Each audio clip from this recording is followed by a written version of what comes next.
Train છે એ બંધ થઈ ગયેલી હતી. કોવિડ વખતથી જ્યારથી બંધ થઈ છે ત્યારે એમને ઘણી વખત મને રજૂઆત કરેલી હતી અને આ રજૂઆત મેં ભારત સરકારમાં પણ કરેલી હતી.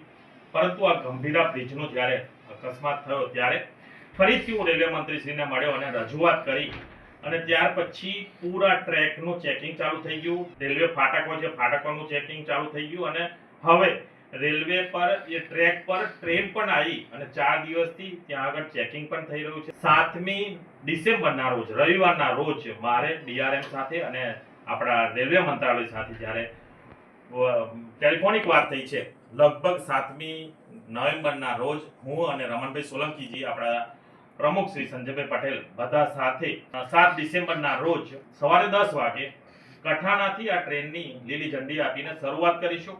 આ કઠાણા ટ્રેન ચાલુ થવાથી ઘણા બધા વિદ્યાર્થીઓને, ઘણા બધા જે જોબ કરતા યુવકો છે એમને પણ ખૂબ સારી રોજગારી જે મળતી હતી એ રોજગારી મળશે અને ટાઈમ ટુ ટાઈમ એ પણ ત્યાં આગળ જ્યાં પહોંચવા માંગે છે ત્યાં આગળ એમની કંપની સુધી પહોંચી શકશે.